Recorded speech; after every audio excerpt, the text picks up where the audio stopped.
எல்லாருக்கும் ஒரு மிகப்பெரிய வணக்கம். நாம் இன்றைக்கி இந்த வீடியோவில் என்ன பார்க்க போகிறோம் அப்படின்னு கேட்டிங்கன்னா, சிவகார்த்திகேயன் அண்ணாவுடைய காரு, அதுக்கப்புறம் அவர் என்ன பைக்லாம் யூஸ் பண்ணுறாரு அப்படிங்கிற மாதிரி நிறைய பேர் கீழே கமெண்ட் பாக்ஸில் கேட்டுக்கிட்டு இருந்தாங்க.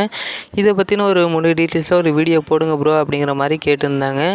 அதுக்காக தான் இந்த ஒரு வீடியோவில் சிவகார்த்திகேயன் எந்தெந்த காரெலாம் பயன்படுத்துகிறாரு அப்படிங்கிறத பார்க்க போகிறோம். அது மட்டும் இல்லாமல் சிவகார்த்திகேயன் என்ன பைக் வச்சுருக்காரு அப்படிங்கிறதையும் பார்க்கலாம். பட் சிவகார்த்திகேயன் பைக் அந்த அளவுக்கு யூஸ் பண்ணுறது கிடையாது.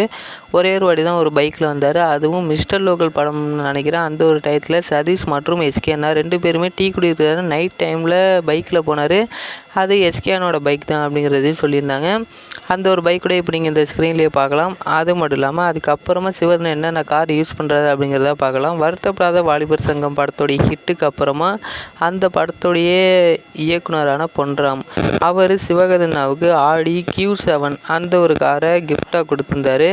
அதுக்கப்புறமா 2015 ரெமோ படத்துடைய ப்ரீ ப்ரொடக்ஷன் ஒர்க்கு அப்புறமா BMW 5 அந்த ஒரு கார் வாங்கினார் அப்படிங்கிற மாதிரி சொன்னாங்க. அதுக்கப்புறமா 2017 வேலைக்காரன் படத்துடைய அந்த டயத்தில் சிவகார்த்திகேயன் ரேஞ்ச் ரோவர் எவிக்யூ அப்படின்னு நினைக்கிறேன் அந்த ஒரு காரு சிவகார்த்திகேயன் வாங்கியிருந்தார். அந்த காரும் ரொம்ப காஸ்ட்லியான கார் அப்படிங்கிறதும் எல்லாருக்கும் தெரியும். அதுக்கப்புறம் 2019 சிவகார்த்திகேயனுடைய நம்ம வீட்டு பிள்ளை படம் வெற்றிக்கு அப்புறமா சிவகார்த்திகேயன் மறுபடியும் ஒரு BMW கார் தான் வாங்கினார். அதோடைய மாடல் X7 அந்த ஒரு மாடல் மறுபடியும் எஸ்கே அண்ணா வாங்கியிருந்தாங்க. என்னமோ தெரியல, சிவகார்த்திகேயன் BMW கார்னால் ரொம்பவே பிடிக்கும் போல். ஏன்னா அவர் 2013 ஆடி கார் வாங்கினார், 2015 BMW, 2017 ரேஞ்ச் ரோவர், 2019 மறுபடியும் BMW வாங்கியிருக்காரு. அது மட்டும் இல்லாமல் சிவகார்த்திகேயன் 2 வருஷத்துக்கு ஒரு தடவை ஒரு புது கார் வாங்குறாரு. ஏன்னா 2013, 2015, 2017, 2019 இதை தொடர்ந்து 2021 ஏதாவது புது கார் வாங்குறாரா அப்படிங்கிறத வெயிட் பண்ணி தான் பார்க்கணும். அது மட்டும் இல்லாமல் சிவகார்த்திகேயனுடைய வீடை பற்றி நிறைய பேர் கேட்டிருந்தாங்க, ஒரு வீடு எப்படி இருக்கும் அப்படின்னு. பட் அதுக்கான ஒரு முழு ஃபோட்டோ லீக் ஆகலை. பட் வெளியிலேருந்து ஒரு 2-3 ஃபோட்டோஸ்லாம் வெளியே இருக்குது. அதெல்லாம் இப்போ நீங்கள் இந்த ஸ்க்ரீன்லேயே பார்க்கலாம்.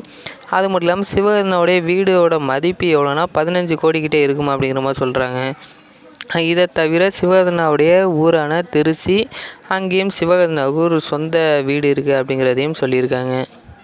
இதுதான் சிவகார்த்திகேயனுடைய இது வரைக்கும் யூஸ் பண்ணிக்கிட்டு இருந்த காரு, பைக்கு. அதுக்கப்புறமா அவருடைய வீடோடைய ஃபோட்டோ நீங்கள் வெளிலேருந்து பார்த்துருந்துருப்பீங்க. இந்த வீடியோ உங்களுக்கு பிடிச்சிருந்தா ஷேர் பண்ணுங்கள், லைக் பண்ணுங்கள். இன்னும் இந்த மாதிரி நிறைய அப்டேட் நீங்கள் பார்த்து தெரிஞ்சுக்கணும் அப்படின்னா எங்களுடைய சேனலை சப்ஸ்கிரைப் பண்ணிங்க. உங்களுக்கு எந்த மாதிரியான வீடியோ வேணும் அப்படிங்கிறத கீழே கமெண்ட் பண்ணிங்கன்னா அதுக்கு ரிலேட்டடாக ஒரு வீடியோ போட நாங்களும் ட்ரை பண்ணுவோம். இந்த வீடியோக்கு லைக் பண்ண மறந்துடாதீங்க.